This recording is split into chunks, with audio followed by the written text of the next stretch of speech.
আচ্ছা, আমার একটা কলিগ মাজার পীর মুর্শিদ নিয়ে মানুষকে উৎসাহিত করে, এতে অনেক সময় তর্ক হয়, তার সাথে অনেক সময় ঝগড়া হয়। এটা করণীয় কি? আমি কি চুপ থাকবো?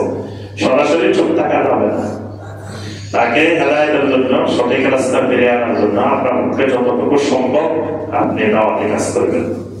তবে যতক্ষণ পর্যন্ত না সে এই শিরিক থেকে ফিরে না আসবে, ততক্ষণ তার সাথে ওয়ালা থাকবে না। ওয়ালা মানে অন্তরঙ্গ বন্ধুত্ব রাখা যাবে না। শিরিকের সাথে কোন অবস্থায় অন্তরঙ্গ বন্ধুত্ব রাখা, সে যদি মাও হয়, বাপও হয়, ভাইও হয়, যেই হয়।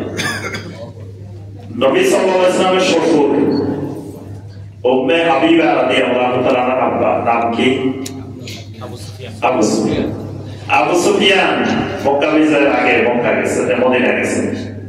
উম্মে হাবিবা রাদিয়াল্লাহু তাআলা আনহা যখন বাপ করে ঢুকছে, বলছে হাযা ফিরাশু রাসূলিল্লাহ সাল্লাল্লাহু আলাইহি ওয়াসাল্লাম ওয়া আনতা মুশরিকুন নাজাসুন।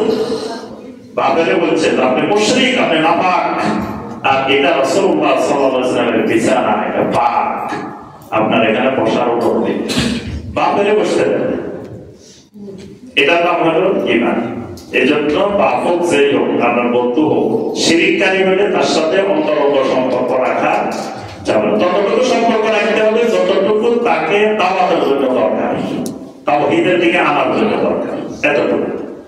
তবে আপনি চেষ্টা করবেন আপনার সাধ্য অনুযায়ী। যখন দেখবেন না কাজ হচ্ছে না, তার সাথে বন্ধুত্ব রাখা যাবে না, বন্ধুত্ব সিদ্ধ হতে হবে।